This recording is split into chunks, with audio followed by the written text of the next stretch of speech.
Welcome to another darkroom session. Today I want to get into the technical stuff and show you step by step how I work through my process. So let's start by preparation. I've got this really cool portable rolling darkroom that I can just bring into my bathroom whenever I want to. I usually start by prepping the chemicals, which is something I usually do once a week, and it's basically mixing one part of the developer and one part of the fixer with 4 parts of distilled water. Then I heat the solutions to 35 degrees Celsius and wait for around 20 minutes. While I'm waiting for the chemicals to warm up, I usually take that time to choose a photo that I want to print. So then I clean the negative, I put it into the film carrier, adjust the size, crop the frames, focus, and set the aperture and the color filters. So next up is the test print. Everything happens in complete darkness here. I grab a piece of photographic paper, I place it under the enlarger, I hit the timer, and I make a series of test strips by blocking the light and exposing it every 2 seconds.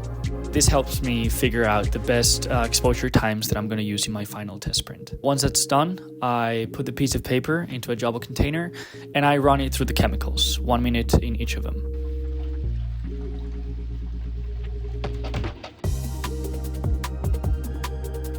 Finally, I wash the paper with water and put it to dry. Once the paper is dry, I can see the different densities and decide on which one I'm going to use for my final print. I also check the colors and make any adjustments if I need it. And when I'm happy with everything, I basically repeat the process. Darkness, exposure, chemicals, wash and dry. This time with a full sheet of paper. And just like that, the handprint is finished.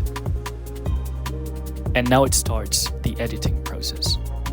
So I get the handprint and I scan it in my flatbed scanner right there to get a very high quality file that I bring straight to Photoshop. What I usually do there is hue saturation, levels, curves, color balance, and a small amount of sharpness. And in the end, I just export the file and this is the final result.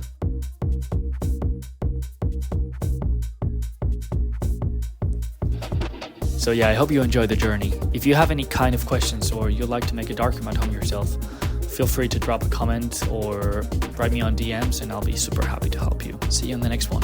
Cheers.